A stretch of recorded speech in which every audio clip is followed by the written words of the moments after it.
বিসমিল্লাহির রহমানির রহিম। আজকে হচ্ছে 19শে ফেব্রুয়ারি 2026। আমাদের বাংলাদেশ বার কাউন্সিল লিখিত ব্যাচের দণ্ডবিধির ক্লাস শুরু করতে যাচ্ছি। দেখেন, গত দুইটা ক্লাসে আমরা নিন্দনীয় নরহত্যা এবং খুন এই বিষয়টা বিস্তারিত আলোচনা করছি, এবং নিন্দনীয় নরহত্যার সাজা কখন, কি খুনের সাজা কি, এগুলা বিস্তারিত আলোচনা করেছি। তো আমরা সমস্যামূলক প্রশ্ন পড়তেছিলাম। সমস্যামূলক প্রশ্ন আমরা 4 নাম্বার সমস্যামূলক প্রশ্ন কতদিন জাস্ট শুরু করেছিলাম, শেষ করতে পারি নাই। তো এটা একটা আলোচনা করি। দেখেন, সমস্যা 4। আরেকটা কথা বলে রাখি, এখনকার যে পরীক্ষার যে কোশ্চেন প্যাটার্ন, সমস্যামূলক প্রশ্ন কিন্তু আপনি 100% কমন পাবেন না, ওই নেচারের পাবেন, কিন্তু হুবহু এই জিনিস কিন্তু আসবে না। এখন তাহলে বলতে পারেন যে স্যার, তাহলে এই জিনিস আমরা দেখতেছি কেন? আপনি এইগুলা প্র্যাকটিস করলেই না ওই টাইপের উত্তর করতে পারবেন। বুঝতে পারছেন? কারণ আপনার ধারা থেকে কমন আসবে, কিন্তু ওই যে যে ঘটনাটা ওইটা তো হুবহু কমন আসবে না। এই জায়গায় তো আপনি একজন অ্যাডভোকেট যেরকম মামলা লেখে, এক একজন অ্যাডভোকেটের মামলা কিন্তু এক এক রকম হবে। দরখাস্ত কি সব অ্যাডভোকেটের একরকম হবে? ধরেন মার্ডার মামলা এজাহার, যদি 50 জন অ্যাডভোকেট এজাহার লাগে 50 রকম হবে, হুবহু কিন্তু একরকম হবে না। সো কিন্তু মামলা তো 302 এই হচ্ছে। তো বিষয়টা হচ্ছে এরকম যে বর্তমান যে পরীক্ষার প্যাটার্ন, ভাই এই জায়গার সমস্যামূলক প্রশ্ন আসবে আসবে আসবে, এবং মিনিমাম 3টা থেকে 4টা, আরো বেশিও পেতে পারেন। এবং ইংলিশ লাইনযুক্ত প্রশ্ন, ওই যে police can exercise unlimited power, মনে আছে তদন্তের ক্ষেত্রে? তাহলে এই ধরনের প্রশ্ন দেখা গেলে ইংরেজি লাইন দিয়ে বললো যে ফৌজদারি কার্যবিধি অনুসারে ব্যাখ্যা করুন, আপনি কিন্তু এক্স্যাক্টলি ওই বাংলায় দিলে জিনিসটা জানেন, ইংলিশে এই অনেকে ঘাবড়ে যাবেন যে এটা কি পারতেছে কিনা। জি, হ্যাঁ। তো এই ইংরেজি লাইন যুক্ত প্রশ্ন, সমস্যামূলক প্রশ্ন, আর লেটেস্ট যেটা যুক্ত হয়েছে সেটা হলো মুসাবিদা। তো মুসাবিদা কিন্তু আমরা ফৌজদারি কার্যবিধিতে প্রচুর মুসাবিদা আমরা পড়ছি। যদি বলেন যে পড়ি নাই, একটা ভুল। বাস্তবে আপনি কোর্টে গিয়েও এত মুসাবিদা আপনি পাবেন না, যে জায়গায় আমরা এই জায়গা থেকে যে যত মুসাবিদা আমরা পড়ছি। সো ওই জায়গা এই জায়গা থেকে আপনার হাতে খড়ি হয়ে গেছে, এবং যারা মুসাবিদা ভয় পান, যারা সমস্যা ভয় পান, তাদের জন্য কিন্তু এই জিনিসে যদি একবার আপনার মজা পেয়ে যান, তাহলে কিন্তু মনে মনে চাইবেন যে এই জিনিসই আসুক। কারণ রচনামূলক প্রশ্ন আসলে কিন্তু মুখস্থ করে যাওয়া লাগে, কিন্তু সমস্যামূলক প্রশ্ন কিন্তু মুখস্থ না। 302 কি আছে আমি জানি, আমার মতো করে ওইটা লিখবো। মুস্তাফিদা কিসে আসছে আমি জানি, আমার মতো করে লিখ, এই আর কি। তো যাই হোক, এগুলো ভয় পাবেন না। এবং আমরা সমস্যা 4 এটা একটু পড়ি। দেখেন, আরিফ সাহেব বের করেন। এ বি এর সাথে কটা কাটাকাটির এক পর্যায়ে বি এর তল পেটে লাথি দেয়, মানে দুইজনের তর্কাতর্কি হচ্ছিল, এমন সময় তল পেটে লাথি দিছে, ফলে বি তাৎক্ষণিকভাবে মারা যায়। এখানে এ কোনো অপরাধ করেছে কিনা? এরূপ অপরাধের সর্বোচ্চ শান্তি লেখা আছে, হবে কি শাস্তি কি হবে? আমি প্রথম দিন আলোচনা করেছিলাম, যারা আমাদের সাথে এই মুহূর্তে নতুন আছেন তাদের উদ্দেশ্যে একবার বলি। সেটা হলো যে সমস্যামূলক প্রশ্ন আমরা 4টা ধাপে সলভ করব, মানে 4টা অংশ লিখবো। লিখবো ঘটনার বর্ণনা, বিচার্য বিষয়, আইনগত পর্যালোচনা, সিদ্ধান্ত। তো সমস্যা 4 এই জায়গায় আমরা টাইটেল দিছি, যদি আমরা এটার ঘটনা বর্ণনা লিখি, তাহলে প্রশ্নে যা জানতে চাইছে তার আগের লাইন পর্যন্ত হবে ঘটনার বর্ণনা। তাহলে ঘটনার বর্ণনা হবে, এ বি এর সাথে কটাকাটির এক পর্যায়ে বি এর তলপেটে লাথি দেয়, ফলে বি তাৎক্ষণিকভাবে মারা যায়, এই পর্যন্ত হবে ঘটনার বর্ণনা। আর যে অংশটুকু এই যে আমরা লিখলাম না, যে অংশটুকু আমাদের কাছে জানতে চেয়েছে যে এ অপরাধ করেছে কিনা, আর এর অপরাধের সর্বোচ্চ শাস্তি কি, অপরাধ করেছে কিনা আর এর অপরাধের সর্বোচ্চ শাস্তি কি, তাহলে এই ক্ষেত্রে হবে, তাহলে বিচার্য বিষয় লিখবো যে এ কোনো অপরাধ করেছে কিনা, এবং এর অপরাধের সর্বোচ্চ শাস্তি কি হবে। আমরা প্রশ্নবোধক দিয়ে লিখবো না, আমরা দাঁড়িয়ে দিব এর অপরাধের সর্বোচ্চ শাস্তি কি হবে তা আলোচনা করতে হবে। বুঝেন কিনা? এ জায়গা চাইছে প্রশ্নবোধক, কিন্তু আমরা লিখবো কিভাবে, যে আলোচনা করতে হবে। আচ্ছা, এখন আসি আমরা আইনগত পর্যালোচনায়। আমার মোটামুটি আলোচনায় যা যা আছে সবকিছু আসবে কোথায়? আইনগত পর্যালোচনায়। এখন দেখেন, আইনগত পর্যালোচনায় আপনার মোটামুটি এটা কোন ধারায় পড়ে এটা আগে আলোচনা করবেন, তারপরে ধারার সাথে এই ঘটনাটা ব্যাখ্যা করবেন। মানে আইনগত পর্যালোচনায় লেখার সিস্টেম হচ্ছে যে আপনি আগে এই যে ফ্যাক্টটা এটা কোন ধারায় পড়ে সে ধারাটাকে আলোচনা করবেন, তারপরে ধারার সাথে আমি ঘটনাটারে বিশ্লেষণ করবো, যেহেতু এই ধারার সাথে এটা মিলে যাচ্ছে তাই এই ধারায় শাস্তি পাবে, এত বছর শাস্তি পাবে। তাহলে আমি আগে এই জায়গায় যে সমস্যাটা, এ কথা কাটাকাটির এক পর্যায়ে বি রে তলপেটে লাথি দিছে, তাহলে এই জায়গায় কি অপরাধ হয়েছে, সর্বোচ্চ শাস্তি কি? এখন সাধারণভাবে যে কেউ বলবে তো, এবং যে কেউ না, তার বিরুদ্ধে মামলা হবে হত্যা মামলা। লাথি দিয়ে মেরে ফেলছে, মামলা হবে কি? হত্যা মামলা। এখন আসামি দাবি করতে পারে, এই দাবি করতে পারে যে আমি এই জায়গায় যে খুনের মামলা হয়েছে, আমি এই জায়গায় এক্সেপশন দাবি করতেছি, আমি 300 ধারার দ্বিতীয় অংশ ব্যতিক্রম দাবি করতেছি। কেন? কারণ আমাদের এই ঘটনা ঘটছে গ্রেভ এন্ড সাডেন প্রভোকেশনে, প্রথম ব্যতিক্রম গুরুতর এবং আকস্মিক উত্তেজনা, এটা একটা। আর একটা ফেলানো যায় চতুর্থ ব্যতিক্রম সাডেন ফাইট। সাডেন ফাইট হলো আকস্মিক কলহ, আকস্মিক কলহ, দুইজনের মধ্যে হঠাৎ ঝগড়া লাগছিল, এর মধ্যে একজন আর একজন মেরে ফেলছে, তো লাথি দিছে। তো এই জায়গায় এ বলতে পারে যে ইওর অনার, আমি কিন্তু এই জায়গায় প্রি প্ল্যান, আমার কিন্তু ইন্টেনশন বা জ্ঞান ছিল না, তো আমি কিন্তু এই জায়গায় মানে ইচ্ছা করে কাজটা করি নাই। আর আমরা জানি যদি প্রি প্ল্যান ছাড়া একজন আর একজনের হত্যা করে, তাহলে সেটা খুন হয় না, সেটা কি হয়? নিন্দনীয় নরহত্যা। তাহলে আমরা এখানে একটা সলিউশনে প্রথম ভাবে আমরা মনে মনে ভেবে নিলাম এই জায়গা কি হয়েছে, নিন্দনীয় নরহত্যা, এই জায়গা কি হয় নাই, খুন হয় নাই। এখন এই জায়গায় আপনি আপনার ইসলাম মতো অনেক কিছু আলোচনা করতে পারেন, নিন্দনীয় নরহত্যা কি, খুন কি, বাট যেহেতু সময় কম, যদি সময় কম থাকে তাহলে আমার যে যে যে ধারায় পড়ছে আমি শুধু সেই জিনিসটা ব্যাখ্যা করব। আপনি যদি একেবারে সংক্ষেপে লেখা আপনার শিখতে হবে, আর এটারে টেনে টুনে অনেক বড় করাও শিখতে হবে। তো এই জায়গায় আমি বলতে পারি যে এ নিন্দনীয় নরহত্যা করছে, কারণ এই জায়গায় এর কোনো পূর্ব পরিকল্পনা ছিল না। আর দণ্ডবিধির 300 ধারার দ্বিতীয় দ্বিতীয় অংশে ব্যতিক্রমে বলছে গুরুতর এবং আকস্মিক উত্তেজিত হয়ে একজন আর একজনের হত্যা করলে সেটা নিন্দনীয় নরহত্যা, খুন হিসেবে গণ্য হবে না। আর চতুর্থ ব্যতিক্রমে বলছে যে আকস্মিক কলহের বশত একজন আর একজনকে হত্যা করলে সেটা খুন হবে না। তো যেহেতু এ এবং বি তাদের মধ্যে তর্কাতর্কি ছিল এবং প্রশ্ন অনুযায়ী এর কোনো পূর্ব পরিকল্পনা ছিল না, সো এই জায়গা যেটা করেছে সেটা সেই নিন্দনীয় নরহত্যা, খুন বলে গণ্য হবে না। এবং নিন্দনীয় নরহত্যার জন্য এর শাস্তি হইতে পারে 304 ধারায়। 304 ধারায় সর্বোচ্চ শাস্তি হচ্ছে যাবজ্জীবন কারাদণ্ড বা 10 বছর পর্যন্ত কারাদণ্ড, এবং সেই সাথে কি অর্থদণ্ড। এইটুকু আলোচনা করলে আপনার শেষ। তারপর সিদ্ধান্ততে আমি দিয়ে দিলাম যে সুতরাং আলোচ্য ক্ষেত্রে এ নিন্দনীয় নরহত্যা করেছে এবং 304 ধারায় তার সর্বোচ্চ শাস্তি হতে পারে এই। তাহলে আপনার বিস্তারিত সবচেয়ে বড় হচ্ছে কোটা আইনগত পর্যালোচনা, আর সিদ্ধান্ত কিন্তু ছোট হয়ে যাচ্ছে, বুঝতে পারছেন? আচ্ছা, তাহলে আমরা একটু পড়ি, দেখেন যে শাকিল লেবে যে ঘটছে তার অভিপ্রায় মেরেই ফেল। তো আচ্ছা দেখেন, আগে পড়ি। আমি বললাম যে রতিন সাহেব, এটা আমি যে আলোচনা করলাম আপনি আর অন্যভাবে আলোচনা করতে পারেন। এই সমস্যামূলক প্রশ্ন আপনি আপনার যুক্তি দিবেন, এলো সাফ কথা।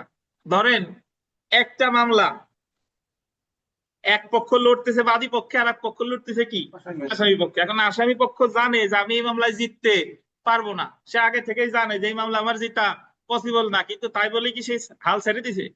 সে তো তার পক্ষের যুক্তি দেখাবে যে এই কারণে আমার এটা হবে না।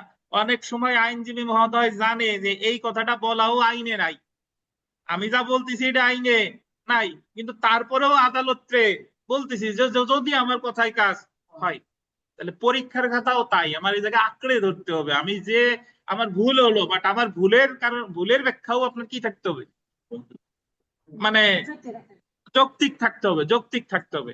তো দেখেন আইনানুগ পর্যালোচনা, আমি তো ওই যে আপনার এই এক দৃষ্টিকোণ থেকে ব্যাখ্যা করলাম যে দণ্ডবিধির 300 ধারা প্রথম এবং চতুর্থ ব্যতিক্রম দিয়ে ব্যাখ্যা করলাম। আপনি তো ব্যতিক্রমে যাওয়ার আগে আপনি 300 ধারার প্রথম অংশও ব্যাখ্যা করতে পারতেন, যে এই জায়গা 300 ধারার 4টা অনুচ্ছেদ আছে, যে ইন্টেনশন, জ্ঞান, নেচার অফ ইনজুরি আর আসন্ন বিপজ্জনক কার্য, কোনোটাই নাই, এই সাইডটা আলোচনা করতে পারেন, ওই 5টাও আলোচনা করতে পারেন, আলোচনা করে সব শেষে যায় ইও করতে পারেন।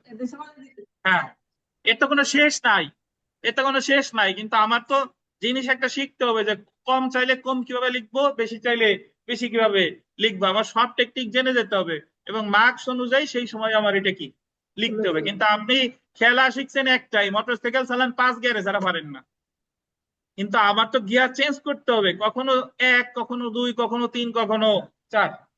দেখেন এখানে এ অপরাধমূলক নরহত্যার অপরাধ করেছে, এ কথা, কথাটা এ এ হবে, এ এ এ এ বাংলা এ হয়ে গেছে, একটু এ লেখেন। এ কথা কাটাকাটির এক পর্যায়ে বি এর তলপেটে লাথি দেয়, এতে বি মারা যায়। এখানে এ এর লাথি দেওয়া আকস্মিক উত্তেজনার বসে ছিল, মানে আকস্মিক উত্তেজনা মানে হঠাৎ করে দিছে, এ থেকে বোঝা যায় যে বি কে তলপেটে লাথি মারা এর এই যে দেখেন কি ছিল না, পূর্ব পরিকল্পনা ছিল না, বরং ঘটনার আকস্মিকতা ছিল। এছাড়া বি কে হত্যার কোনো উদ্দেশ্য এর ছিল না। তাছাড়া তলপেট শরীরের এমন কোনো অংশ নয় যাতে আঘাত করা হলে স্বাভাবিকভাবে কারো মৃত্যু ঘটতে পারে। অ্যাডভোকেট, এটা আন্ডারলাইন করেন, অ্যাডভোকেট জেনারেল বনাম রাষ্ট্র এই মামলায় শরীরের গুরুত্বপূর্ণ অংশ নহে এমন একটি স্থানে আসামি আঘাত করে। আসামি জানতো না যে উক্ত আঘাতে ওই ব্যক্তির মৃত্যু হবে, তাই আদালত মামলার আসামিকে দণ্ডবিধির ৩০৪ ধারার প্রথম অংশের অধীনে দণ্ড প্রদান করে। মানে একটা মামলার রেফারেন্স দিয়েছে, ওই মামলায় বলছে যে যে অংশে আঘাত করলে মৃত্যু হওয়ার সম্ভাবনা নাই বাট তারপরেও মৃত্যু হয়ে গেছে, ওই অংশে আঘাতের ফলে যদি মারা যায় তাহলে সেটা খুন হবে না, সেটা হবে কি নিন্দনীয় নরহত্যা। ধরেন আপনি একজনের হাত ভাঙছেন, হাত ভাঙাতে তো কারো মারা যাওয়ার কথা না, কিন্তু তার রক্তক্ষরণ হয়ে তার রোগ প্রতিরোধ ক্ষমতা কম, সে মারা গেছে। তাহলে এই ক্ষেত্রে মামলা হবে খুনের, কিন্তু আসামি পক্ষ যদি প্রমাণ করে এই মামলা রেফারেন্স দেয় বা যদি বলে যে আমার তো তারে হত্যা করার কোনো ইন্টেনশন ছিল না, তাহলে এখানে হয়েছে কি নিন্দনীয় নরহত্যা।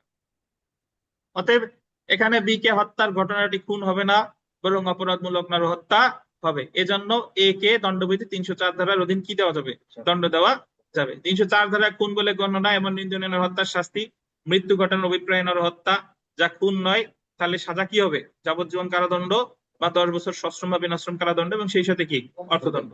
আর মৃত্যু ঘটানোর অভিপ্রায় নেই, যদি তার অভিপ্রায় না থাকে কিন্তু তারপরও নিন্দনীয় নরহত্যা হয়ে গেছে, এরূপ কার্য সম্ভবত মৃত্যু ঘটাবে, এমন শারীরিক জখম ঘটাবে যা সম্ভবত মৃত্যু ঘটাবে, 10 বছর পর্যন্ত সশ্রম বিনাশ্রম বা অর্থদণ্ড বা উভয়।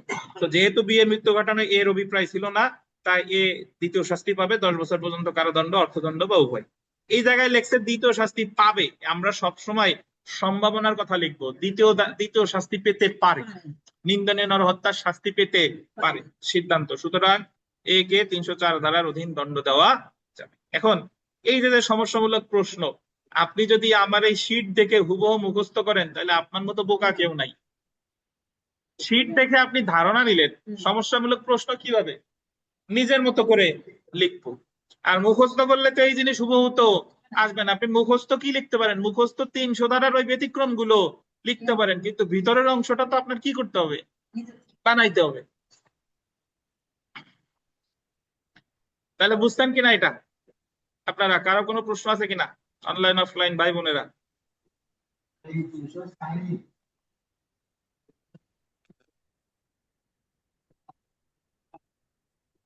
আপনি টানা টানির এই জায়গা কোনো, আপনি যা টানতে পারেন টানেন, কিন্তু টাইনিয়ে শেষ পর্যন্ত সময়ের মধ্যে কভার করতে হবে। বুঝতে পারছেন? আপনি তো পুরো দণ্ডবিধিও আলোচনা করতে পারেন, ওই কুমিরের লেজ খাস কাটার মতো। গল্প শুনছেন? মানে একজন লোক ওই যে যে টপিকে আনে সেই জায়গায় কুমিরের লেজ খাস কাটা। তো ওই টাইপের গল্প আর বললাম না, আর একদিন বলবো। তো আমি তো বললাম অনেক কিছু আনতে পারেন, কিন্তু আমার উত্তর যে জায়গায় সময় কম থাকলে ওইটুকুই লিখতে পারবে, যেটা যতটুকু প্রাসঙ্গিক।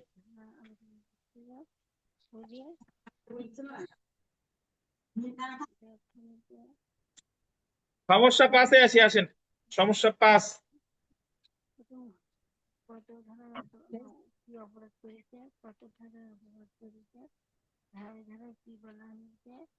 কোনো একটি আঘাতেই মারা যেতে পারে, জেড এমন একটি রোগে ভুগছে।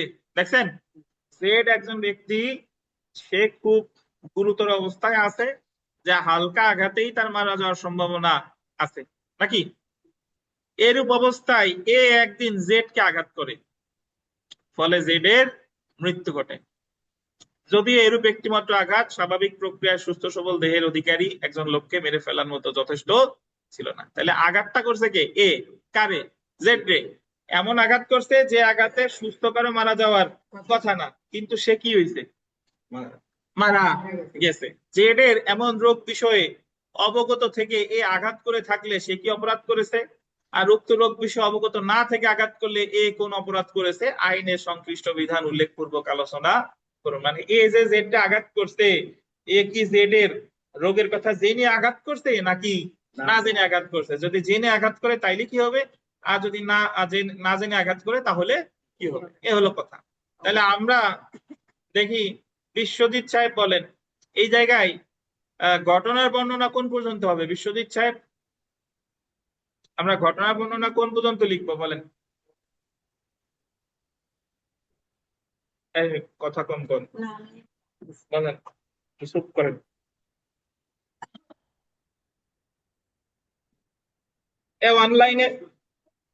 অনলাইনে যারা আছেন তারা বলেন তো আমরা ঘটনার বর্ণনা কোন পর্যন্ত লিখবো? অনলাইনের একজন বলেন তো ভাই। স্যার হচ্ছে ঘটনার বর্ণনা হবে হচ্ছে যে উনি জেনে অপরাধ করলে কি অপরাধ হবে এবং না জেনে অপরাধ করলে কি ধরনের অপরাধ হবে, এই দুইটা কথা আসবে স্যার। না, ওটা তো বিচার্য বিষয়। ঘটনার বর্ণনা আমরা প্রশ্নের কতটুকু অংশ লিখবো আর কে বলবেন বলেন?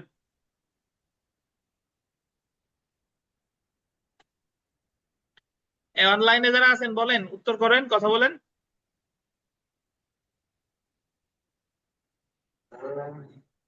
প্রশ্নের যে জায়গায় জানতে চাইছে তার আগ পর্যন্ত ঘটনার বর্ণনা, তার মানে ঘটনার বর্ণনা হবে কোনো একটি আঘাতেই মারা যেতে পারে, যেটা এমন একটি রোগে ভুগছে, এখান থেকে শুরু করে যথেষ্ট ছিল না, এই পর্যন্ত হবে কি ঘটনার বর্ণনা। আর বিচার্য বিষয় হবে পরের টুক, যে যেটার এমন রোগ বিষয় অবগত থাকে, এ আঘাত করে থাকলে অথবা অবগত না থেকে এ আঘাত করলে কোন অপরাধ করছে, আইনের সংশ্লিষ্ট বিধান উল্লেখপূর্বক আলোচনা করতে হবে। বুঝছেন? তাহলে প্রশ্নে যা জানতে চাইছে তার আগ পর্যন্ত হুবহু কি হবে ঘটনার বর্ণনা, প্রশ্নে যা জানতে চাইছে সেটা হবে কি বিচার্য বিষয়। এখন আমরা আসি আইনানুগ পর্যালোচনায়। আইনানুগ পর্যালোচনা এই জায়গা পড়ার আগে দেখি বিথিকা, আপনি এই যে আমরা যে সমস্যা প্রশ্ন দিক তাকায়েন না, বই দেখেন না, বই তো আলোচনা করবোই। এই যে আমরা যেটা পড়লাম যে একজন আর একজনকে আঘাত করছে, সে দুর্রোগ্য ব্যাধিতে আক্রান্ত, এখন যে আঘাত করছে সে আসলে জানে, যদি জেনে আঘাত করে বা না জেনে আঘাত করে, তাহলে এই জায়গা কি করছে সে একটু ব্যাখ্যা দেন। 300 ধারা বা 299 ধারায় কোনটায় পড়ে?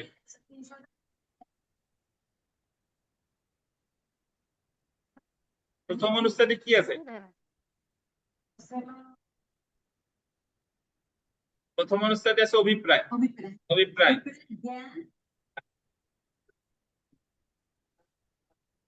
প্রকৃতি আসন্ন বিপজ্জনক কারণ। এখন এটা কোনটাই পড়তেছে?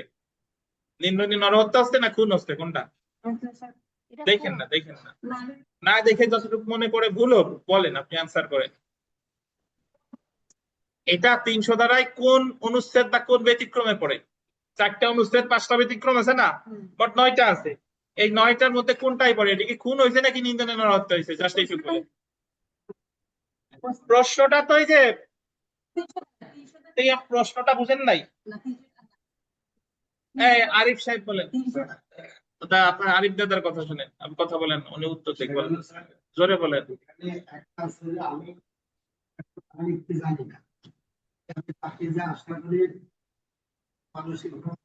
মানসিক রোগ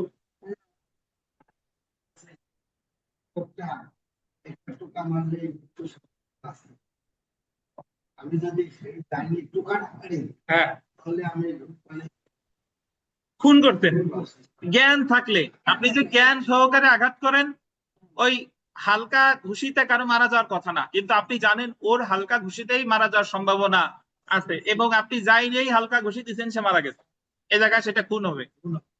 প্রথমত নিন্দনীয় হত্যা, তারপরে খুন নাকি? আর সে জানে না যে গুরুতর ব্যাধিতে আক্রান্ত, কিন্তু সে হালকা একটা থাপ্পড় দিছে, মারা গেছে। এখন ওই থাপ্পড়ে কিন্তু একজন মানুষের মারা যাওয়ার জন্য যথেষ্ট না, তাহলে এই জায়গায় এটা খুন হয় নাই, এটা নিন্দনীয় নরহত্যাই হয়েছে। তাহলে এই যে সমস্যাটা, এটা কিসের সাথে, কোনটার সাথে পড়ে? ওই যে 300 ধারার প্রথম অংশের দ্বিতীয় অনুচ্ছেদ, জ্ঞান বা নলেজ। 4টা অনুচ্ছেদ আছে না, অভিপ্রায়, জ্ঞান, আঘাতের প্রকৃতি, আসন্ন বিপজ্জনক কার্য। তাহলে এটা পরে কিসে? দ্বিতীয় অনুচ্ছেদে, জ্ঞান। আচ্ছা দেখেন,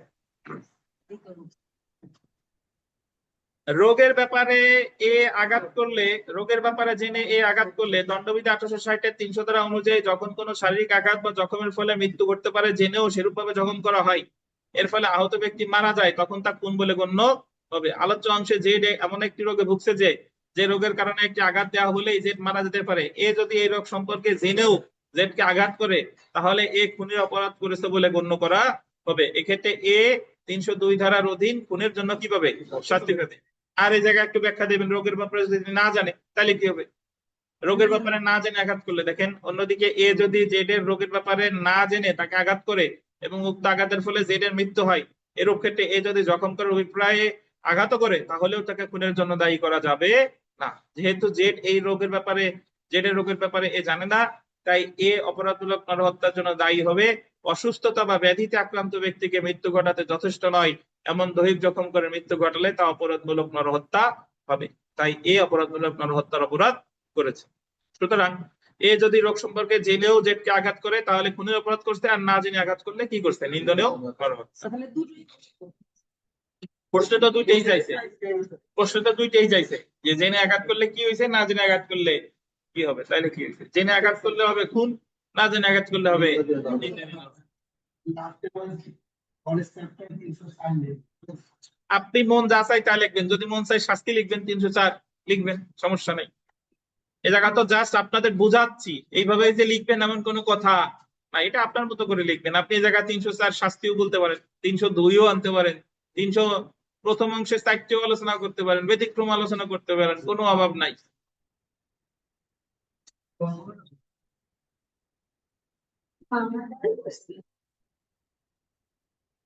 এই কেউ বুঝেন না, না বুঝলে আমারে প্রশ্ন করেন, অনলাইন অফলাইনে কোনো ভাই বোনেরা যদি না বুঝে থাকেন আমারে জানান।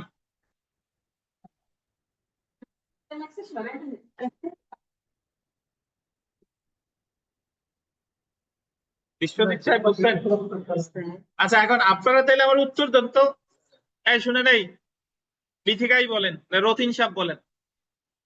ওই যে একজন ব্যক্তি দুরারোগ্য ব্যাধিতে আক্রান্ত আছে, কেউ বলবেন না, যারা প্রশ্ন করছে সে বলবেন। আবার বলি, ধরেন দুরারোগ্য ব্যাধিতে একজন আক্রান্ত, এখন আপনি এটা জানেন না, না জেনে আপনি তারে এমন আঘাত করছেন ও লোক মারা গেছে। এখন ওই আঘাতটা একজন স্বাভাবিক মানুষের মারা যাওয়ার জন্য যথেষ্ট। সেই আঘাতটা ওই দুরারোগ্য ব্যাধিতে আক্রান্ত লোককে করতেন, কিন্তু তার রোগের ব্যাপারে আপনি অবগত না। এই জায়গা কি হয়েছে বলেন? এটা ভুল হবে, কেন কোন হবে ব্যাখ্যা দেন। কারণ আঘাতের প্রকৃতিতে হম এটা তো যদি আঘাতে ফলে যে একটা লোক মারা যায় সম্ভাবনা থাকে। কিন্তু না, রোগের ব্যাপারে কিন্তু জানতো না। আমার রোগের এত বিষয় না, আছে তো যে আঘাতে এমন প্রকৃতির এই আঘাতে ফলে একসাথে মারা যেতে পারে। মারা যাবে, জি। আঘাত করে থাকে তাহলে এমনভাবে রোগের এই জায়গায় আমি নেচার অফ ইনজুরিতে ফেলতে পারি নাকি, আঘাতের প্রকৃতি তৃতীয় অনুচ্ছেদ। আর এই জায়গায় জ্ঞান থাক বা না থাকে এটা অপ্রাসঙ্গিক। আর সে দুরারোগ্য ব্যাধিতে আক্রান্ত নাকি সেটাও অপ্রাসঙ্গিক। তারে আমি এমন আঘাত করেছি যে একজন সুস্থ স্বাভাবিক মানুষের মারা যাওয়ার জন্য যথেষ্ট, তখন এটা কি হয়ে যাবে? গুণ। বুঝছেন? আমরা 6 নম্বর প্রশ্নে আসি, সমস্যা 6, 13 বিজিএস পরীক্ষা এসেছে।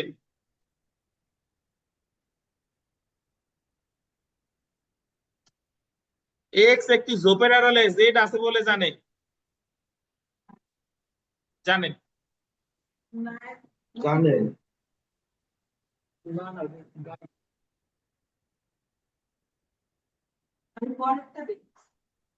জেড আছে বলে জানেন, কিন্তু ওয়াই তা জানে না। আবার একটু বুঝেন, একটা ঝোপের আড়ালে জেড আছে এটা জানে কে? এক্স। ওয়াই জানে না।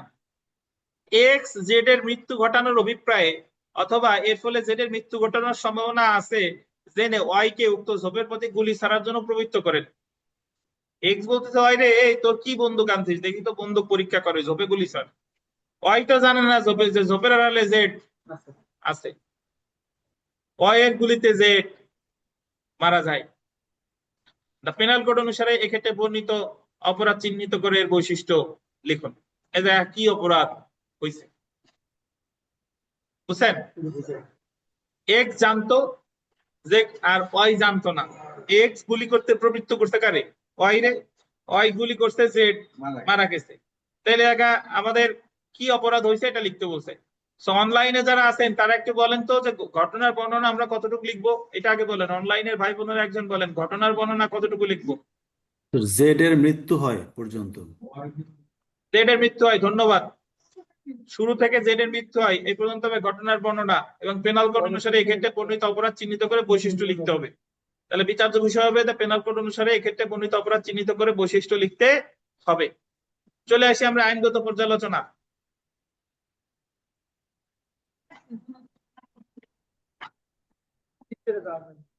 দেখেন, এই জায়গায় আলোচনা করার আগে আমরা যদি এইভাবে চিন্তা করি, এই জায়গা ওয়াই সে তো গুলি করছে, বাট সে তো এই ব্যাপারে কিছু জানতো না, তারে গুলি করতে প্রবৃত্ত করছে কে? এক্স। সো এই জায়গায় ওয়াই কোনো অপরাধ করে নাই, অপরাধ করছে কে? এক্স। সে খুনের অপরাধে দণ্ডিত হবে বা নিন্দনীয় হত্যা তো ডেফিনেটলি হয়েছে। এখন এই জায়গায় আপনি অনেক কিছু আলোচনা করতে পারেন। আপনি আপনি এই জায়গায় খুন বা নিন্দনীয় হত্যারে ওই যে অ্যাবেটমেন্ট করছিলাম ওই জায়গাও নিতে পারি, আবার ওইগুলা নাই না আমি শুধু এই জায়গাও এই 299 300 দিয়েও আলোচনা করতে পারি। দেখেন আইনানুগ পর্যালোচনা, এখন ওইগুলা লিখলে যে ভুল হবে তা না। আলোচ্য অংশে ওয়াই কোনো অপরাধের জন্য দোষী সাব্যস্ত হতে পারেন, কিন্তু এক্স অপরাধমূলক দোষী সাব্যস্ত নাও হতে পারেন। দেখেন আলোচ্য অংশে ওয়াই কোনো অপরাধের জন্য দোষী সাব্যস্ত নাও হতে পারেন, কিন্তু এক্স অপরাধমূলক নরহত্যার অপরাধ করেছে বলে গণ্য হবে। কারণ দণ্ডবিধি 1860 299 ধারা অনুযায়ী আলোচ্য অংশে জেড কে হত্যা করার কোনো উদ্দেশ্য ওয়াই এর ছিল না, বা এবং ওয়াই নিজে তা জানতো না যে ঝোপের আড়ালে জেড আছে। সুতরাং সে কোনো প্রকার অভিপ্রায় এবং জ্ঞান ছাড়া ঝোপে কি করেছে? গুলি করেছে, তাই ওয়াই কোনো অপরাধ করেনি। অন্যদিকে এক্স জানতো যে জেড ঝোপের আড়ালে রয়েছে এবং তা সত্ত্বেও সে ওয়াই কে প্ররোচনা দিয়েছে যেন ওয়াই ঝোপে গুলি ছোড়ে। এ থেকে স্পষ্ট হয় যে এক্স এক্স হত্যার উদ্দেশ্যে ওয়াই কে গুলি ছোড়ার প্ররোচনা দেয়, তাই এক্স অপরাধমূলক নরহত্যার অপরাধ করেছে। অ্যাকচুয়ালি অপরাধমূলক নরহত্যার কি করছে? সহায়তা করছে। আচ্ছা এখন বলতেছেন খুন কেন না, তাই অপরাধমূলক নরহত্যা যে করছে এই পর্যন্ত কোনো ভুল নাই। এখন আপনি বলেন যে অপরাধমূলক নরহত্যা তো অবশ্যই করছে, এখন এটা খুন হতেও পারে আবার কি নাও হতে পারে। আপনি যদি বলেন এটা ওই তার অভিপ্রায় ছিল, এটার সাথে মিলে যায়, তাহলে কিসের সহায়তা করছে? খুনের সহায়তা। এই যে লিখছি যে অপরাধমূলক নরহত্যার প্ররোচনা দেয়, হত্যা করছে, এই পর্যন্ত কোনো ভুল নাই। আপনি যদি অতিরিক্ত আরো কিছু যোগ করতে চান যে এটা অপরাধমূলক নরহত্যা হয়েছে, এটা নিয়ে কোনো অনিশ্চয়তা না, এটা তো অবশ্যই হয়েছে, কিন্তু এটা খুন বলে গণ্য হতেও পারে আবার কি নাও পারে। সিদ্ধান্ত সুতরাং ওয়াই কোনো অপরাধ করে নাই, কিন্তু এক্স অপরাধমূলক নরহত্যার অপরাধ করেছে। আরিফ সাহেব কি দ্বিমত প্রসন্ন আছে বোধহয়, বলেন কি বলতে চান বলেন।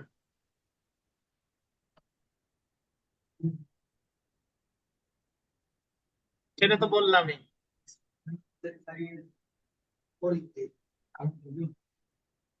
কিন্তু তারপর আপনি যে বলতেছেন ঝোপের আড়ালে যায় দেখছে যে মরে নাই, দাপাদাপি করতেছে, তাইলে তো দাপাদাপি যদি ওই দুইজনই দেখে, তাহলে যে গুলি করছে সে তার ক্ষেত্রে আসবে 304 ক, অবহেলার কারণে মৃত্যু ঘটছে। আর ওই যে আগে যে আছে ওর বিরুদ্ধে যা আছে তাই। ভাই অনেক কিছু লেখা যায়, এগুলা আপনি আপনার দৃষ্টিকোণ থেকে ব্যাখ্যা করবেন। হ্যাঁ বলেন।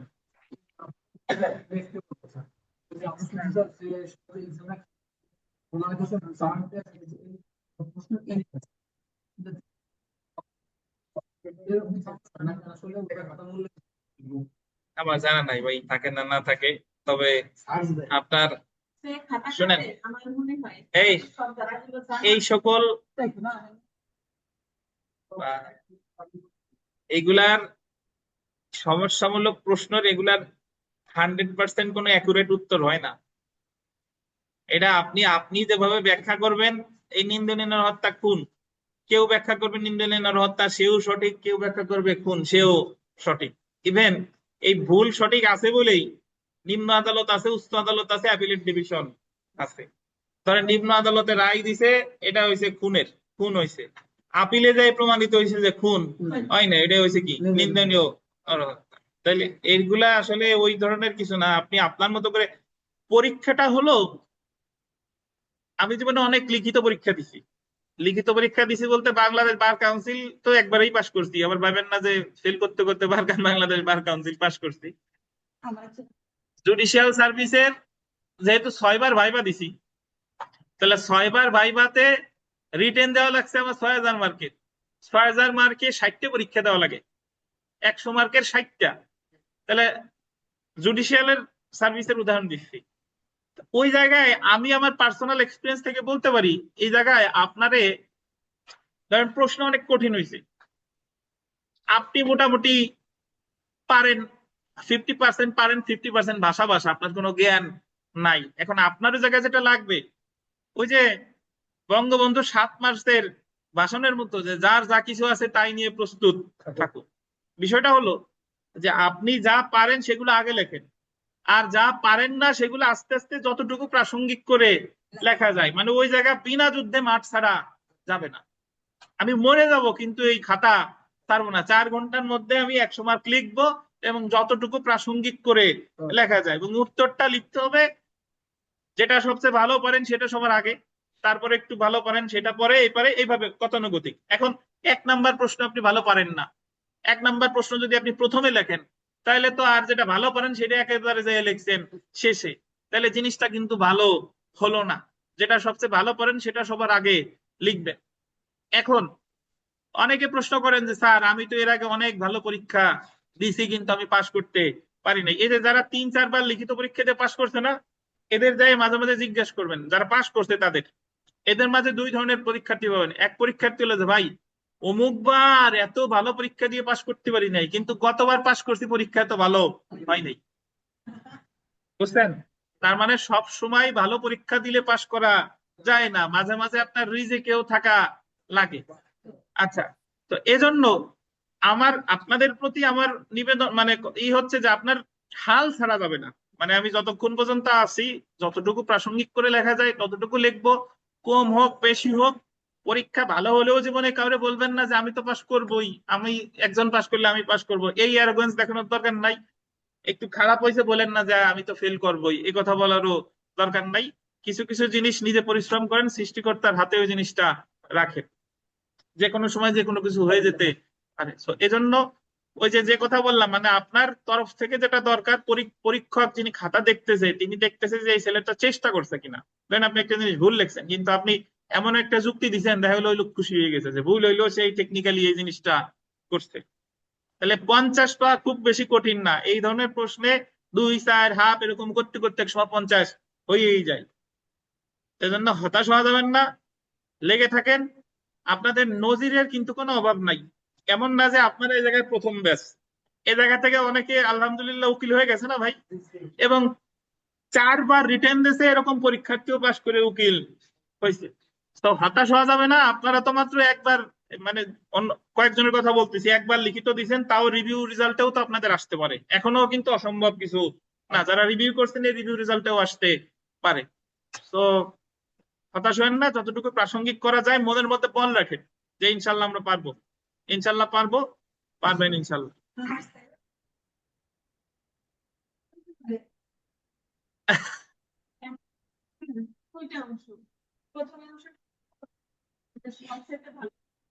আচ্ছা, ক খ বলতেছেন, ক খ। জি, এই তো পরীক্ষার আগের রাতের পরামর্শ যদি এখন দিয়ে দিই, তারপরে যাই হোক। প্রশ্ন, একটা প্রশ্ন আছে ক, একটা প্রশ্ন আছে খ। এখন দেখা গেল যে ক অংশটা আমি ভালো পারি, খ অংশ আমি ভালো পারি না। এখন অনেকে দ্বিধায় থাকেন, মানে আমাদের সমাজে আমাদের পরীক্ষার্থীদের মধ্যে একটা কুসংস্কার আছে, মিথ আছে। তারা মনে করে কি যে ভালো পারি খারাপ পারি প্রশ্ন সিরিয়ালি লিখতে হবে, আগে 1 2 3 4 এইভাবে লিখতে হবে।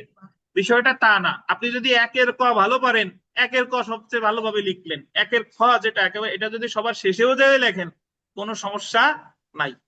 জাস্ট আপনার দাগ নাম্বারটা ঠিক থাকতে হবে, যে 1-এর ক নং প্রশ্নের উত্তর। এইটুকু।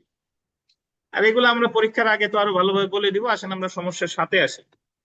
তা আমাদের ডিকশনারিতে হতাশা নামক কোনো শব্দ থাকা যাবে না। আর আপনাদের কাছে বিনীত অনুরোধ, এই যে আমরা পরীক্ষাগুলো নেই, এই পরীক্ষাগুলো দিবেন, পরে আমরা প্রচুর পরীক্ষা দেবো লিখিত। একসময় পরীক্ষা দিতে দিতেই আপনার মুখস্থ হয়ে যাবে। তো পরীক্ষা দেওয়া তো মাত্র শুরু হয়েছে, এখনো আমরা সেভাবে শুরু করি নাই। পরীক্ষা দিলে আপনারা অনেকে আসেন না, এই হলো সমস্যা। কিন্তু আপনাদের মেইন কাজ কিন্তু পড়া না, মেইন কাজ হচ্ছে পরীক্ষা দেওয়া। দেখেন সমস্যা 7। এবং এই যে নিন্দনীয় হত্যা খুন পড়তেছি, এই জায়গা থেকে সমস্যা প্রতিবার আসে আসে এবং আসে। দেখেন, এক্স ওয়াই এর একটি পাখি হত্যা ও চুরি করার জন্য পাখিটির উদ্দেশ্যে গুলি ছোড়ে। তাহলে গুলি ছড়ছে কে? এক্স। কার পাখি রে? ওয়াই এর। গুলিটি ঝোপের আড়ালে থাকা ওয়াই এর পায়ে লাগে এবং মারাত্মক আহত অবস্থায় দীর্ঘ 1 ঘন্টা রক্তক্ষরণের পর ওয়াই মারা যায়। তাহলে গুলি করছিল কার দিকে? পাখির দিকে। লেগে গেছে কার? যার পাখি তার গায়ে লাগছে এবং রক্তক্ষরণের 1 ঘন্টা পর সে মারা গেছে। এক্স জানতো না যে ওয়াই ঝোপের আড়ালে আছে। এক্স অ্যাকচুয়ালি জানতো না যে ওয়াই ঝোপের আড়ালে আছে। ময়নাতদন্ত প্রতিবেদনে ডাক্তার মধ্যপ্রকালমে উল্লেখ করেন যে যথাযথ প্রতিকার ও নিপুণ চিকিৎসায় ওয়ের মৃত্যু নিবারণ করা যেত।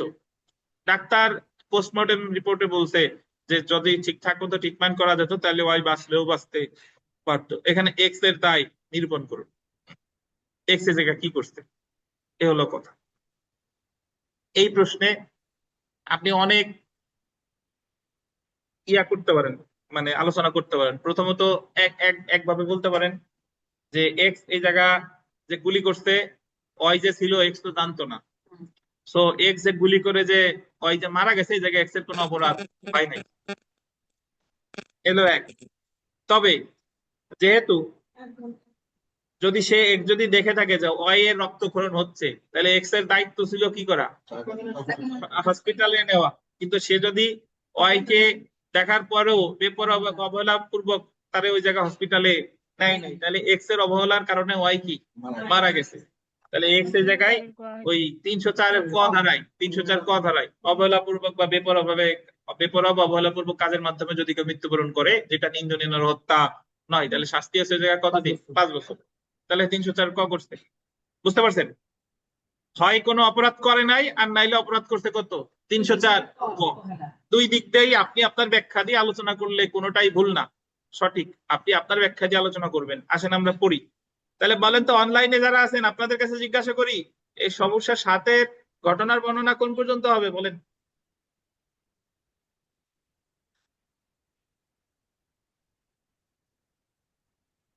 অনলাইনে যে ভাই বোনেরা আছেন বলেন, সমস্যার সাথে কতটুকু হবে? যেত ওয়াই পর্যন্ত, ঝোপের আড়ালে আছে। নিবারণ করা যেত। নিবারণ করা যেত, যেত। যেত।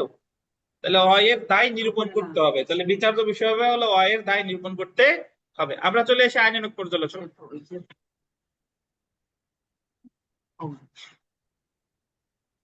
দেখেন, দণ্ডবিধি 1860-এর 299 ধারা অনুযায়ী আলোচ্য ঘটনায় এক্স ওয়াই এর একটি পাখি হত্যা ও চুরি করার উদ্দেশ্যে গুলি ছুড়লে ঝোপের আড়ালে থাকা ওয়াই এর পায়ে লাগে। এটা ওয়াই মারাত্মক আহত হয় এবং দীর্ঘ 1 ঘন্টা রক্তক্ষরণের পর মারা যায়। এখানে এক্স এর উদ্দেশ্য ছিল ওয়াই এর পাখি চুরি করা ও হত্যা করা। মানে পাখিরে মারতে চাইছে, ওয়াই রে তো চাই নাই। এই উদ্দেশ্যে এক্স গুলি ছুড়ে দিল, ওয়াই কে হত্যা করার উদ্দেশ্যে নয়। তাছাড়া ওয়াই ঝোপের আড়ালে থাকায় এক্স তাকে দেখেনি, ফলে সে মারাত্মক আহত অবস্থায় থাকা ওয়াই এর জন্য প্রয়োজনীয় চিকিৎসা ব্যবস্থাও করতে পারেনি। অতএব উপযুক্ত আলোচনা দ্বারা এটিও প্রতীয়মান হয় এক্স নিন্দনীয় হত্যা বা খুনের দায়ে দণ্ডিত হবে না। কিন্তু দণ্ডবিধির 304 ক ধারায় বর্ণিত অপরাধ করেছে। 304 ক ধারায় বলা হয়েছে, কোন ব্যক্তি যদি বেপরোয়া ভাবে বা অবহেলাজনক ভাবে কার্যকর করে কারো মৃত্যু ঘটায়, বা তা যদি শাস্তিজনক হত্যা না হয়, তবে সে ব্যক্তি যে কোনো বর্ণনার 5 বছর পর্যন্ত কারাদণ্ডে, অর্থদণ্ডে বা উভয় দণ্ডে দণ্ডিত হবে। যেহেতু মারাত্মক আহত অবস্থায় দীর্ঘ 1 ঘন্টা রক্তক্ষরণের পর ওয়াই মারা যায়, সেহেতু ধরে নেওয়া যায় এক্স এর অবহেলার কারণে ওয়াই এর কি হয়েছে, মৃত্যু হয়েছে। এক্স দণ্ডবিধি 1860-এর 304 ক ধারায় অপরাধ করেছে। তাহলে সিদ্ধান্ত কিন্তু একেবারেই ছোট। আপনার বিস্তারিত যে আলোচনা করছেন সেটার সিদ্ধান্ত লিখবেন এক কথায়।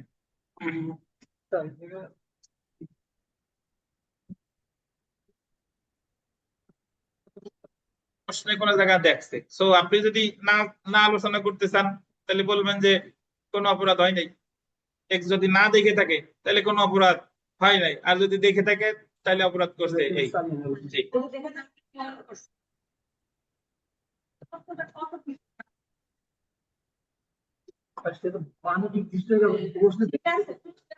আচ্ছা, সমস্যা 8।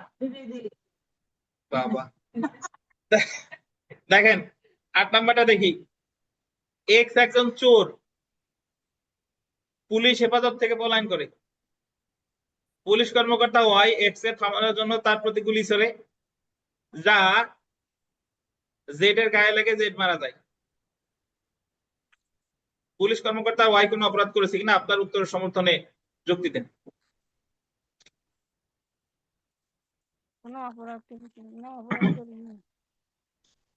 মানে চোর রে কি করছে, চোর পলায়নের সময় তার দিকে গুলি করছে, গুলি করার ফলে সেই লোক কি গেছে, মারা গেছে। তাহলে এই জায়গায় সে কোনো অপরাধ করছে কিনা। আচ্ছা, এই জায়গায় একটু দেখেন, একটু ভুল আছে নাকি প্রশ্নে।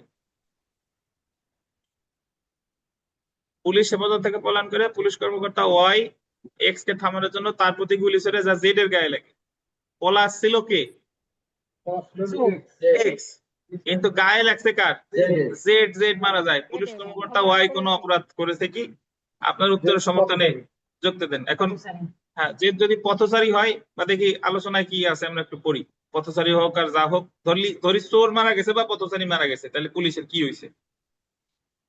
তাহলে আইনানুগ পর্যালোচনা, পুলিশ কর্মকর্তা ওয়াই এর কাজটি অপরাধ হিসেবে গণ্য হবে, কারণ নিচে দেওয়া হলো। কারণ দেখেন, দণ্ডবিধি 1860 300 ধারা ব্যতিক্রম 3 আওতায় পুলিশ কর্মকর্তা ওয়াই একজন সরকারি কর্মচারী যিনি তার আইনগত ক্ষমতার সীমা অতিক্রম করে পলায়নরত চোর এক্স কে গুলি করে এবং এক্স মারা যায়। তো ওই জায়গায় জেড আছে না, জেড এক্স করে দেন। পুলিশ ধরে যা এক্স এর জেড আছে, যে প্রশ্নে জেড এক্স করে দেন। হ্যাঁ হ্যাঁ, ওই যে জেড এর জায়গায় এক্স হবে, জেড এর জায়গায় এক্স।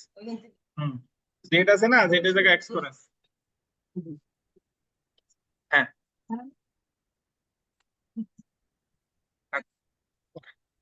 আচ্ছা।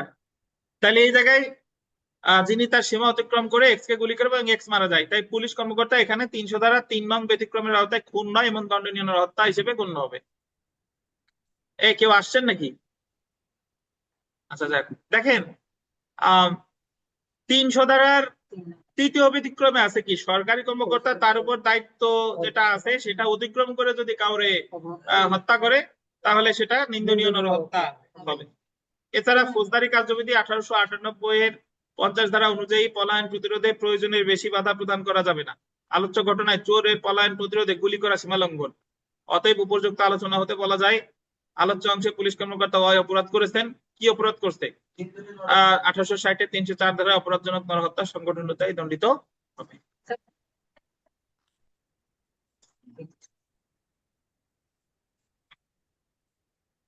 দেখেন 46 ধারায়, ফৌজদারি কার্যবিধি 46 ধারায় আছে যে মৃত্যুদণ্ড বা যাবজ্জীবন কারাদণ্ড প্রাপ্ত আসামিকে গ্রেফতারের ক্ষেত্রে মৃত্যু ঘটানো যাবে, কিন্তু চোরের শাস্তি, কিন্তু চুরি করার শাস্তি কিন্তু 3 বছর, কখনো 7 বছর, সর্বোচ্চ গেলে 10 বছর, ওই যে 382-তে। কিন্তু চুরির শাস্তি কিন্তু কখনোই যাবজ্জীবন কারাদণ্ড বা মৃত্যুদণ্ড নয়। আমরা এই জায়গায় সর্বশেষ না আরো আছে, এই সমস্যামূলক প্রশ্নটাই পড়ি। 2004 সালে আসছিল, দেখেন 2004 সালের সমস্যা নয়। আরিফ সাহেব, কিছু বলার আছে আপনার? জি, আচ্ছা।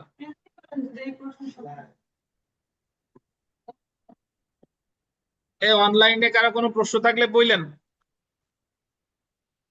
একজন ট্রাক ড্রাইভার বস্তিতে থাকে। একদিন সে অসময়ে বাড়িতে ফিরে তাহার 20 বছর বয়স্ক ছোট বোনকে প্রতিবেশী এক যুবকের সঙ্গে ঘনিষ্ঠ আবেগপ্রবণ অবস্থায় দেখিতে পায়। সে রাগান্বিত হইয়া উঠে এবং উভয়কে দাওয়ের আঘাতে হত্যা করে। কারা কারা হত্যা করছে? বোন রে আর যার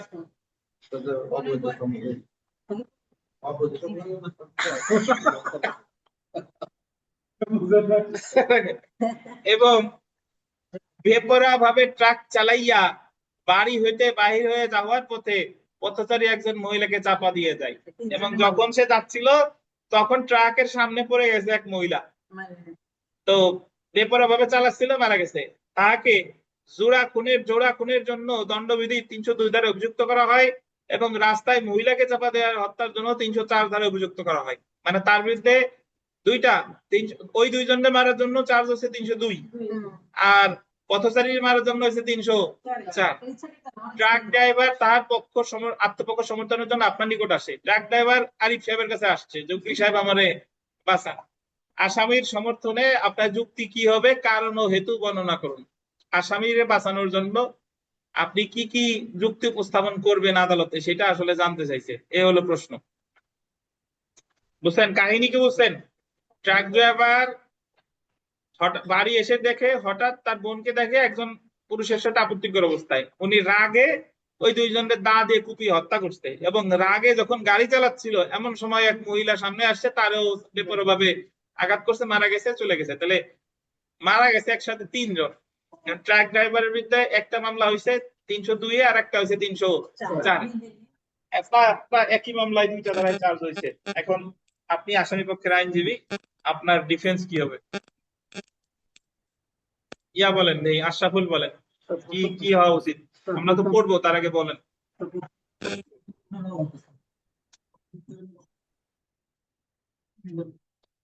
ওই দুইজন রে কেন নিন্দনীয় হত্যা ব্যাখ্যা দেন, কত ব্যতিক্রম?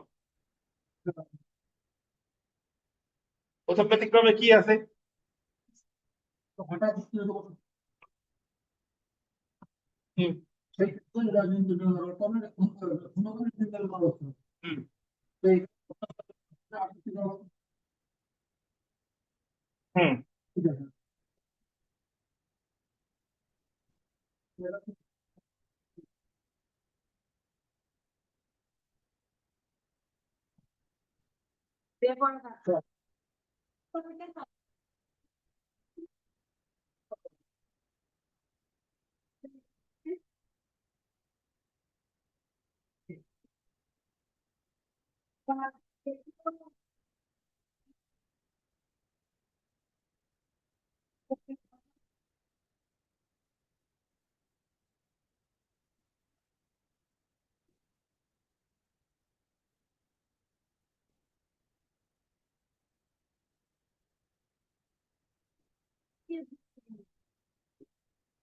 কি হবে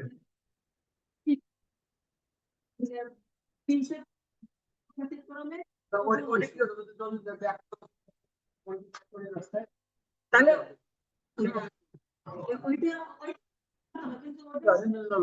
ব্যতিক্রমটা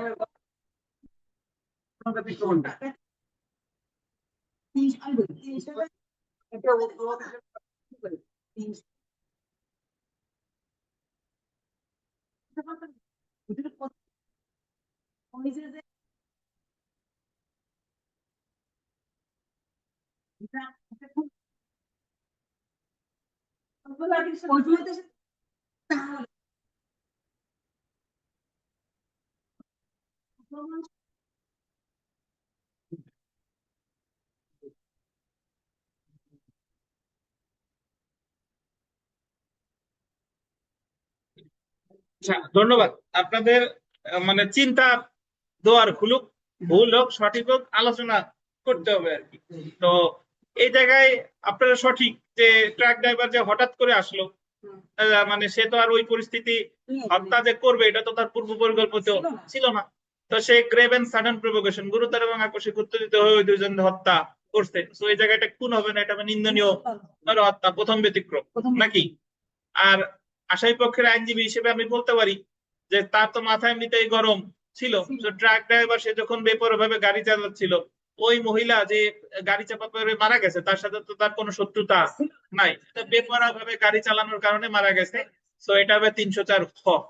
304 খ, বেপরোয়া ভাবে গাড়ি চালিয়ে বা অবহেলা ভাবে যান চালিয়ে যদি কারো মৃত্যু ঘটায় তাহলে শাস্তি পাবে 304 খ। তো আমার ক্লায়েন্ট, তাকে 302 এর পরিবর্তে তার চার্জ গঠন করা উচিত কততে? 304-এ। এবং 304 এর পরিবর্তে চার্জ গঠন করা উচিত কততে? 304। এই তো।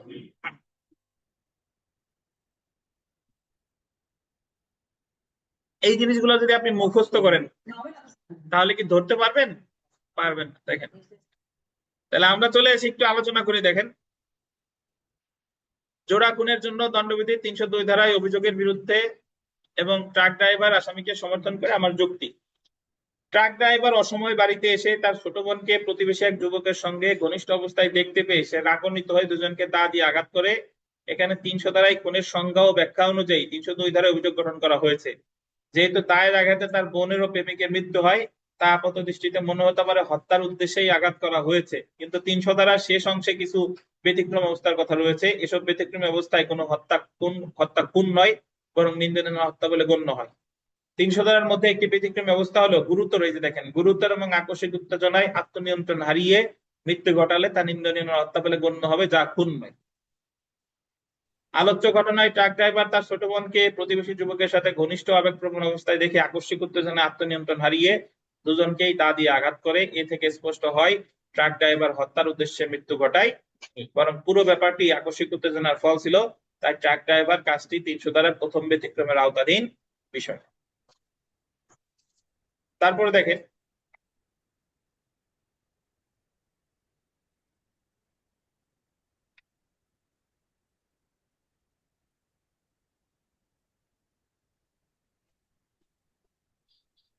ঠিক একই রকম একটি মামলায় দেখা যায় মৃত ব্যক্তিকে আসামির বোনের অন্তরঙ্গ অবস্থায় দেখে আসামি তাকে হত্যা করে, তার এই কাজ 300 ধারার প্রথম ব্যতিক্রমের আওতায় পড়ে। আসামি দেখে যে মৃত ব্যক্তি আসামির বোনকে ঘনিষ্ঠভাবে জড়িয়ে আছে এবং তা দেখে তাকে হত্যা করা হয়। এই অভিমত ব্যক্ত করা হয় যে দৃশ্য থেকে আসামি মারাত্মক এবং আকস্মিক উত্তেজিত হয় এবং আত্মনিয়ন্ত্রণ কি হারিয়ে ফেলে। অতএব উপযুক্ত আলোচনা হতে বলা যায় তাদেরকে হত্যা করার কোন অভিপ্রায় ট্রাক ড্রাইভারের ছিল না, প্রতিবেশী যুবকের সাথে ট্রাক ড্রাইভারের কোনো কি ছিল না, শত্রুতা ছিল না, আকস্মিক উত্তেজনার ফলে ঘটনাটি ঘটে। তাই এই ঘটনা জোড়া খুন নয় বরং জোড়া হত্যাকাণ্ড বলে গণ্য হবে।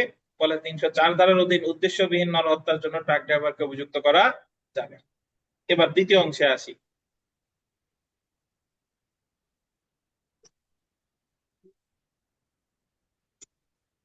তিনশো চার ধারার ক্ষেত্রে রাগান্বিত অবস্থায় তার বোন ও প্রেমিককে হত্যা করে ট্রাক ড্রাইভার ঘর থেকে বের হয়ে বেপরোয়াভাবে ট্রাক চালিয়ে যাওয়ার সময় পথচারী এক মহিলাকে চাপা দিয়ে হত্যা করে, এর ফলে তাকে 304 ধারায় অভিযুক্ত করা হয়। এখানে লক্ষণীয় ব্যাপার এই যে ঘরে বোনের ও প্রেমিকের ঘনিষ্ঠ অবস্থা দেখে ট্রাক ড্রাইভার মানসিকভাবে বিপর্যস্ত ছিল নাকি, বিপর্যস্ত মানে তাকে ভুল হয়ে গেছে, শয়ত হবে, শয়ত বিপর্যস্ত।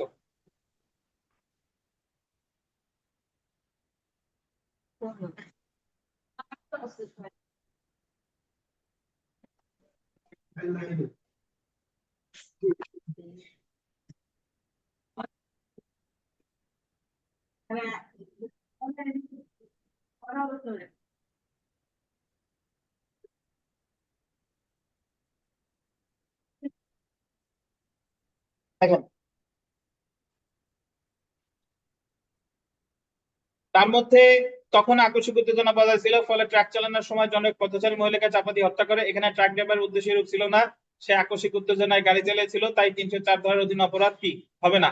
এক্ষেত্রে ট্রাক ড্রাইভারকে 304 খ ধারার অধীন অভিযুক্ত করা যায়। 304 খ ধারা অনুসারে বেপরোয়াভাবে যান চালানোর দ্বারা মৃত্যু ঘটনার কথা বলা আছে, তাই ট্রাক ড্রাইভারকে 304 ধারার বদলে 304 খ ধারার অধীন অভিযুক্ত করাই কি হবে, যথার্থ হবে। সুতরাং ট্রাক ড্রাইভার দণ্ডবিধি 304 খ ধারায় দণ্ডিত হবে।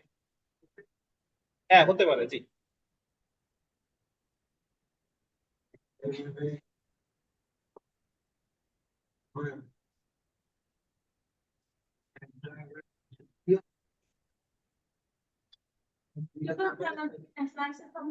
এই শুনেন, আপনি কোন পক্ষের উকিল সেটা আগে দেখেন।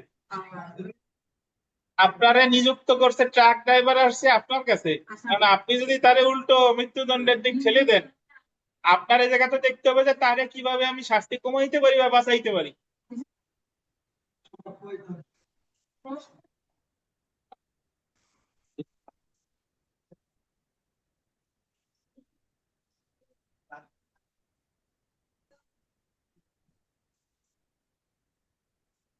আচ্ছা সমস্যা 10 দেখি আমরা, দেখেন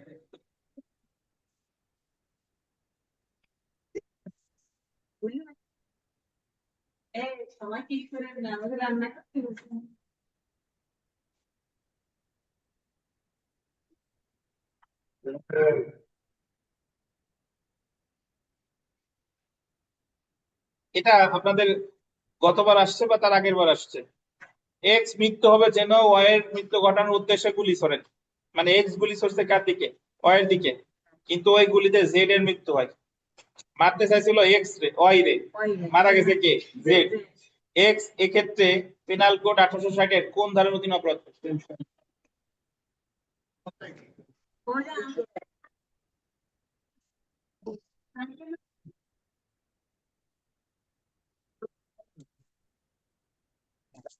আপনি যারা মারতে চাইছেন তাকে মারলেও যে অপরাধ, তাকে না মেরে যদি 5 জন মারা যায় একই অপরাধ। বাট এই ব্যাখ্যাটা আছে 301 এ, শাস্তি 302 এই, কিন্তু এটার ব্যাখ্যাটা আছে কততে, 301 এ।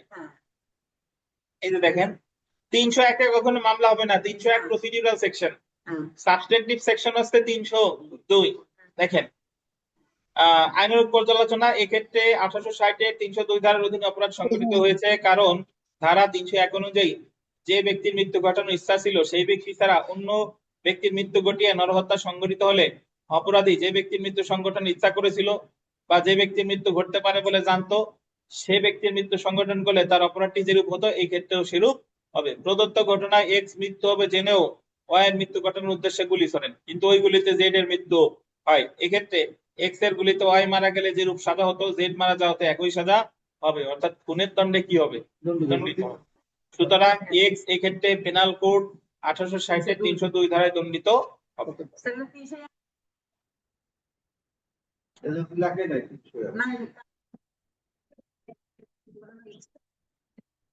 ও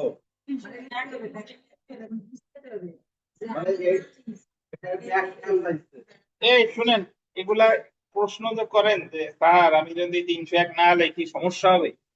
ধরেন আপনি সনাতন ধর্মাবলম্বী, আপনি বলতেছেন যে আপনাদের একাদশী নাকি, একাদশী হরেক রকমের আছে, একটা হলো কিছু খাওয়া যাবে না, আর একটা হলো জল খাই ফল খাই। এখন আপনি তো কিছু না খেয়ে থাকতে পারতেছেন না, তাহলে জল ফল খাই একাদশী যদি করেন ভালো কোনটা? ওইটা তো সবচেয়ে ভালো। কিন্তু ওইটার চেয়ে যদি আমি না পারি তাহলে কোনটা? এইটা, জল আর ফল খেয়ে থাকে। এখন বিষয়টা হচ্ছে যে ভালো তো সবকিছু দিয়ে লিখলে তো সবচেয়ে বেশি ভালো। এখন যদি আপনি না পারেন তাহলে যতটুকু পারি ততটুকু আমার লিখতে হবে।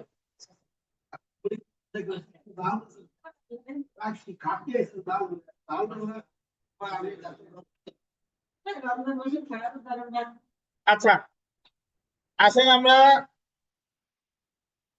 সমস্যা 11।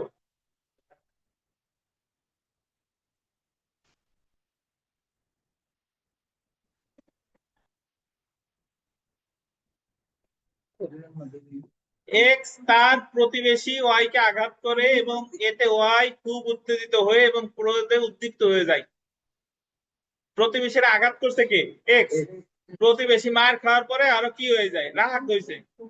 জেড একজন দর্শক হয়ে ওয়াই এর ক্রোধের সুবিধা গ্রহণ করে এবং তার মাধ্যমে এক্স কে হত্যা করার উদ্দেশ্যে ওয়াই এর হাতে একটি পিস্তল দেয়।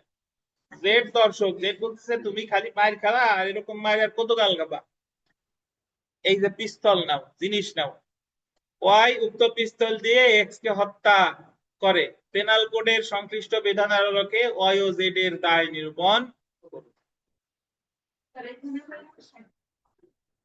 এটা 38, যদি আপনি 38 ধারা দিয়ে আলোচনা করেন পারেন, আর আমরা যদি এই জায়গার আলোচনা করি এই জায়গার আলোচনাও দেওয়া যায়। হ্যাঁ অবশ্যই পাবেন, পাবেন না কেন? দেখেন দেখেন আমরা পড়ি, এই জায়গায় অনেক ভাবে আলোচনা করা যায়। প্রথমত ওই যে যে প্রথম আঘাত করছিল যে আর একজন পিস্তল দিয়ে উত্তেজিত হয়ে মেরে ফেলছে, তো সে এটার সুবিধা নিতে পারে 300 ধারার দ্বিতীয় ব্যতিক্রম, যে আমি আত্মরক্ষার অধিকার সরল বিশ্বাসে অতিক্রম করে ফেলছি। সে আমার আঘাত করছিল, আমি তারে পাল্টা আঘাত করে মেরে ফেলছি। তো সে বলতে পারে এটা কি হয়েছে? নিন্দনীয় নরহত্যা। বাট এই যে ঠান্ডা মাথায় বললো যে পিস্তল নিয়ে তুই যে আজকে দে, গুলি করে দে, তাহলে সেই জায়গায় খুনে কি করছে? সহায়তা করছে, এবং সে স্বয়ং ঘটনাস্থলে উপস্থিত ছিল। 114, বুঝছেন? তাহলে 302 এর সাথে এই যে পিস্তল যে ধরাই দিল তার বিরুদ্ধে চার্জ গঠন হবে 302 এর সাথে 114। আর যে গুলি করে মারলো তার বিরুদ্ধে চার্জ গঠন হওয়া উচিত কত? 304, কারণ সে করছে নিন্দনীয় নরহত্যা। এই যে দেখেন, এইভাবে আপনি বলতে পারেন, অথবা 38 ধারার ব্যাখ্যাও দিতে পারেন। দেখেন ওয়াই ও জেড এর দায় নিরূপণ করা হলো।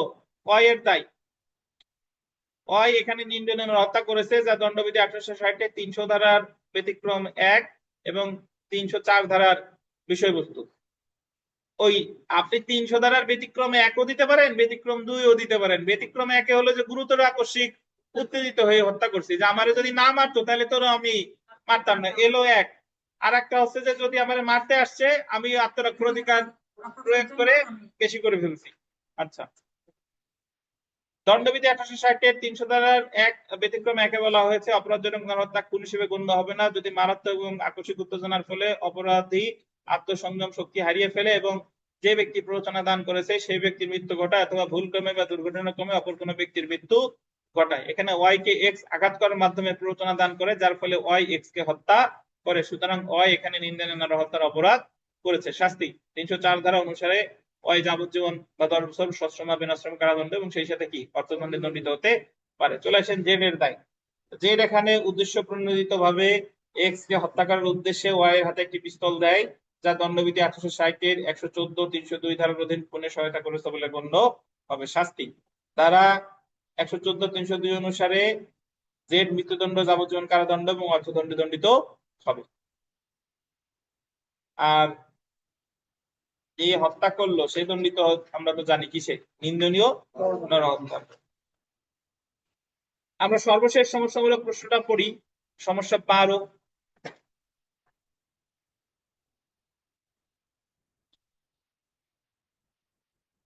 এ বিষ প্রয়োগ করে বি কে হত্যা করার উদ্দেশ্যে বিষ ক্রয় করে এবং উহা খাবার মিশ্রিত করে। পরবর্তীতে বি এর টেবিলে পরিবেশন করার জন্য এ উক্ত খাবার বি এর কর্মচারী সি কে দেয়। বিষ মিশাইয়া বি দিছে কারে, মানে এ উক্ত খাবার দিছে কে, বি এর কর্মচারী সি রে। বি উক্ত খাবার খেয়ে অসুস্থ হয়ে পড়লেও তাৎক্ষণিক চিকিৎসা গ্রহণের কারণে তার মৃত্যু হয়নি। দণ্ডবিধি 1860 এর সংশ্লিষ্ট বিধান অনুসারে এ ও সি এর দায় নিরূপণ করবে। দেখেন এখানে সি যদি কোনো কিছু না জেনে খাবার দিয়ে থাকে তাহলে সি এর কোনো অপরাধ হয়নি। আর সি যদি কোনো কিছু জেনে দিয়ে থাকে তাহলে সে খুনের উদ্যোগ নিচ্ছে। আর এ যে বিষ মিশাইছে এ করছে খুনের সহায়তা, খুনে সহায়তা। তো খুনের সহায়তা যেহেতু খুন সংগঠিত হয় নাই, যদি খুন সংগঠিত হতো তাহলে এর বিরুদ্ধে চার্জ গঠিত হতো 109, 302। আর যেহেতু খুন সংগঠিত হয় নাই তাই এর বিরুদ্ধে চার্জ গঠিত হবে 115, 302। ওই যে মৃত্যুদণ্ড বা যাবজ্জীবন কারাদণ্ডযোগ্য উদ্যোগ নিছে কিন্তু সেটা হয় নাই, সহায়তা করছে কিন্তু হয় নাই, তাইলে 7 বছর। আর যদি আঘাতপ্রাপ্ত হয় তাইলে 14 বছর। মনে আছে কিনা আপনাদের? তাহলে যাই হোক, তাহলে আমরা এই যে দেখছেন একটা কথা বলছিলাম যে নিন্দনীয় হত্যা খুন করতে গেলে 34 লাগে, অপসহায়তা লাগে, জেনারেল এক্সেপশন লাগে। দেখেন তাহলে আমরা আইনগত পর্যালোচনায় পড়ি।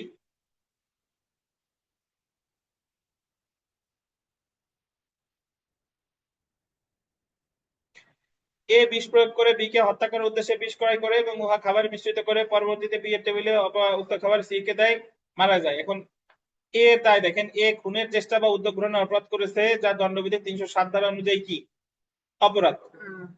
শাস্তি দণ্ডবিধি 307 অনুযায়ী খুনের চেষ্টার ফলে 10 বছর পর্যন্ত সশ্রম বা বিনাশ্রম কারাদণ্ড এবং অর্থদণ্ডে দণ্ডিত হবে। আর সি এর দায়িত্ব সেহেতু সে কোনো অপরাধ করেনি। এখন এ রে আপনি 307-এও ফেলাইতে পারেন, আবার আমি যে ব্যাখ্যা দিলাম যে অপরাধে খুনে সহায়তা করছে 115-তেও ফেলাইতে পারেন, কোনোটাই ভুল না, মানে আপনি যে ব্যাখ্যা দিয়ে পারেন। এই হচ্ছে কথা। আজকে এই পর্যন্তই, ভালো থাকেন। আগামী দিন আমরা এই যে 6 নম্বর প্রশ্ন আমরা পড়ছি, 6 নম্বর আত্মরক্ষা অধিকারে আগে পড়া হয়েছে, সেটা পড়বো না। আগামী ক্লাসে আমরা আলোচনা করব আপনার 7 নম্বর প্রশ্ন। আগামীকাল ক্লাস আছে, আগামীকাল সকাল 8টায়। স্যার এক্সাম আছে আমাদের। একটা গুলো দেখবেন না ভাই। হ্যাঁ কে বলেন, বলেন। স্যার আমাদের এক্সাম হবে কবে? এক্সাম বলে দিব, আগামীকাল আসেন, আগামীকাল বলে দিব। জি স্যার, থ্যাংক আর ইউ। অনলাইন অফলাইনে যারা আছেন যাদের বকেয়া আছে পরিশোধ করেন। অনলাইনে অনেক ভাই বোনেরা আছে বকেয়া আছে, পরিশোধ করেন, তিনি তো অনুরোধ। হ্যাঁ বলেন। তো আজকে এ পর্যন্তই, ভালো থাকেন, আল্লাহ হাফেজ। আগামীকাল সকাল 8টায় দেখা হচ্ছে।